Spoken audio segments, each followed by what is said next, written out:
Good morning and a very, very happy morning. We are reading Ikigai, The Japanese Secrets of Long and Happy Life.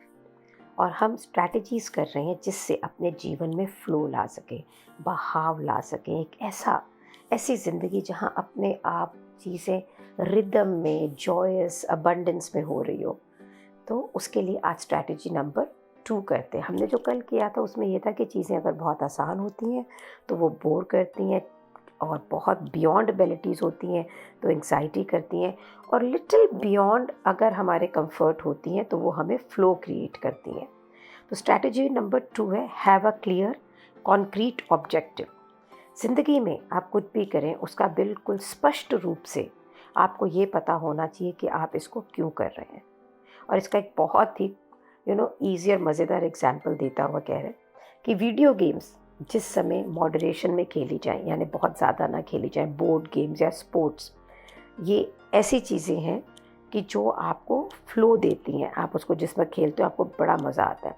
और क्यों ऐसा होता है? क्योंकि objective बिल्कुल क्लियर होता है। या तो आपको अपने राइवल को यानी अपने कॉम्पिटिटर को हराना है, या आपको अपने रिकॉर्ड को और बेटर करना है। तो आपको, और वहाँ पर एक सेट ऑफ रूल्स हैं जिसको आपको एक्सप्लिसिटली, बिल्कुल डिफाइंड रूल्स हैं कि आपको उसको फॉलो करके ही ये गेम खोलना है। लेकिन हम अपनी जो लाइफ की सिचुएशंस होती है ना, अनफॉर्चुनेटली उसमें हमारे ऑब्जेक्टिव क्लियर नहीं होते हैं। हमें ना अमीर बनना होता, पर हमें ये नहीं पता होता है कि कितना बनना है और कैसे बनना है। हमें मस्ती करनी है, हम इंजॉय करना चाहते हैं, पर हमें ये भी नहीं पता होता है कि हम सच में रियल में किस चीज़ को इंजॉय करते हैं। तो एक स्टडी जो बॉस्टन कंसल्टिंग ग्रुप ने की, और उन्होंने लोगों से पूछा उनके बॉसेस के बारे में, तो नंबर 1 कंप्लेंट जो थी ना, जितने भी एम्प्लॉयज़ थे मल्टीनेशनल कॉरपोरेशंस के, उन्होंने ये बताया कि उनके बॉसेस उनसे कंपनी का मिशन जो है, टीम का जो मिशन है, वो कम्प्लीटली कम्युनिकेट नहीं करते क्लैरिटी में। तो एम्प्लॉयज़ को ये पता ही नहीं होता है कि हमारा ऑब्जेक्टिव क्या है। कंपनी की ग्रोथ चाहिए, पर कैसे, कहाँ, क्या, ये सब कुछ नहीं पता। तो बिग कंपनीज़ में होता क्या है कि जितने भी नीचे के एग्जीक्यूटिव्स होते हैं ना, वो ऑब्सेसिव प्लानिंग, ये यूं इसके बाद ये सिस्टम, इसके बाद ये सिस्टम, इसके बाद ये सिस्टम, इसकी डिटेल्स के अंदर ही गुम जाते हैं, और creating strategies to hide the fact that they don't have a clear objective. और फिर स्ट्रैटेजीज भी ऐसी उनको दी जाती है कि बस ये करते रहो, पर उनको ये नहीं पता कि ये करते क्यों रहो।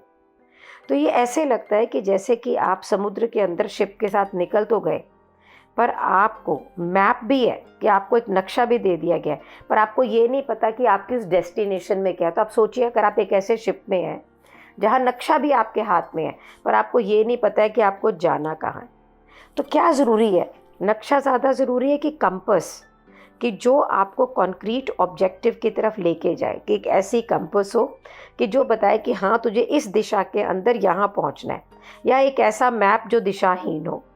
तो जियो ईटो एक डायरेक्टर हैं MIT मीडिया लैब के, वो हमें एनकरेज करते हैं कि principle of compass over maps, कि नक्शे की ज़िंदगी का ये मेरे नक्शा, उसकी जगह कंपस, डायरेक्शन होना, उसको आप वैसे ज़िंदगी जिएं, एक टूल की तरह इसको जिएं, ताकि हम अपनी जो ये अनसर्टेनिटी की दुनिया है, जिसके अंदर हमें पता नहीं है कि हम क्या करें, कहाँ जाएं, किम करोमि, बड़े मज़े से होते, किम करोमि कुत्र गच्छामि पतितो दुख सागरे, मैं क्या करूं, कहाँ जाऊं, मैं तो दुख के सागर में डूब गया हूँ।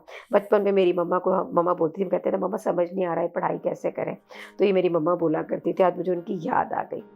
तो अपनी एक बुक के अंदर Whiplash, how to survive our faster future, उसमें ही एंड जेफ होयर रोट, तो उन्होंने क्या लिखा इस बुक के अंदर, In an increasingly unpredictable world, moving ever more quickly, a detailed map may lead you deep into the woods at an unnecessarily high cost. What does it mean? कि अब आपने आज के दिन एक नक्शा बना लिया अपने जीवन का, मैं ये करूँगा, यहाँ जाऊँगा, फिर मैं यहाँ पहुँच जाऊँगा। अब ये जो दुनिया अनप्रिडिक्टेबली, मतलब बिना आपको पता ही नहीं लगता, बदलती जा रही है, तो हो सकता है कि आप 2 दिन या 3 दिन कोई काम करने के बाद में ये डायनेमिक है, अब ये रास्ता बदल गया है, आप वहाँ पहुँचेंगे नहीं कि जहाँ आपको पहुँचना है। तो होगा क्या कि अगर सिर्फ आप नक्शे से चल रहे हैं तो आप अगर पहुंच भी गए या तो ऐसी जगह पहुंचेंगे जहां पे आप सोच नहीं रहे थे कि मुझे पहुंचना है। लेकिन अगर एक कंपास अच्छी, एक डायरेक्शन कंपास आप जानते हैं ना, वो जो घड़ी होती है जिसके अंदर नॉर्थ ईस्ट साउथ वेस्ट सारा होता है, अगर आपके पास में एक कंपास है मीन्स आपके पास में एक डायरेक्शन है कि मुझे ये चाहिए, मुझे यहाँ जाना है, मेरी ये डायरेक्शन है। तो इसका मतलब ये नहीं है कि आपको आइडिया नहीं है कि आप कहाँ जा रहे हो, आपको आइडिया है कि आपको कहाँ जा रहे हो, लेकिन उसके साथ में आपको ये अंडरस्टैंडिंग भी है कि ये मेरा गोल है, मैं इस रास्ते में इस कंपास के थ्रू जा रहा हूँ। तो हो सकता है ये रास्ता उतना सीधा नहीं हो जो मेरे को नक्शे में दिख रहा है, तो मैं अगर इस कंपास को यूज़ करूं कि भाई मैंने यहाँ जाना है, तो चेंजेस भी अगर हैं तो वो कंपास मुझे बताएगी कि भाई यहाँ जाने के लिए ये डायरेक्शन लो, ये डायरेक्शन लो। अब यहाँ मालूम पड़ा गए और पहाड़ आ गया, अब वो नक्शे में पहाड़ उतना बड़ा नहीं दिखा रहा, आपकी कैपेसिटी नहीं, बट अगर कंपास होगी तो कंपास आपको डायरेक्शन देगी कि हम यहाँ से निकल के इस तरफ को जा सकते हैं। और आप इससे अपना रास्ता जल्दी फिनिश करेंगे, एफिशिएंटली फिनिश करेंगे। और अगर आपको कोई अनप्लान्ड रूट में मिल गया जाना है तो वहाँ नक्शा आपकी हेल्प से ज़्यादा आपको कंपास हेल्प करेगी। सो इन बिजनेस और इन क्रिएटिव प्रोफेशंस, जहाँ पे भी कोई ऐसे व्यापार में आप हैं या आप ऐसी ज़िंदगी जीते हैं जहाँ पे कोई निर्माण करना है, एजुकेशन है, तो आपके लिए इम्पॉर्टेंट है कि आप रिफ्लेक्ट करें, आप देखें और इसके ऊपर सोचें कि what we hope to achieve, कि हमने प्राप्त क्या करना है। काम शुरू करने से पहले उसे स्टडी करें और मेक समथिंग, कि कुछ भी बनाना है उससे पहले भी उसको स्टडी करें, ये देखें कि हमने जाना कहाँ है। We should ask our self certain questions, हमें अपने आप को कुछ प्रश्न पूछने होंगे। What is my objective for today's session in the studio, कि आज अगर मैंने ये सेशन लेना है या ये काम करना है तो मेरा ऑब्जेक्टिव क्या है, मेरा आउटकम क्या है, मैं चाहती क्या हूँ। ये नहीं कि चल के देख लेंगे, जो मिलेगा वो ले लेंगे, नो, मेरा आउटकम क्या है, मुझे इससे चाहिए क्या है। How many words am I going to write today for the article coming out next month, कि मैं जो आर्टिकल नेक्स्ट मंथ आना है उसके लिए आज कितने शब्द लिखूंगी। मतलब जैसी ज़िंदगी में अगले महीने चाह रही हूँ या कल चाह रही हूँ, उसके लिए मैं आज क्या कर रही हूँ। What am I doing, what actions am I taking, कि जो मुझे आगे की ज़िंदगी में चाहिए। What is my team mission, कि मेरी टीम का मिशन क्या है, मेरी ज़िंदगी का मिशन क्या है। ये जो पैसा है ना, एकार्ट का बहुत खूबसूरत चैप्टर था। पैसे की अपने आप कोई वैल्यू नहीं है। अगर मैं आज आपको 2 करोड़ रुपया दूं और आपको उसको बोलूं कि इसको यूज़ नहीं करना है, इसे आप अलमारी में रख दें, आपके कोई काम आएगा? कोई काम नहीं आएगा।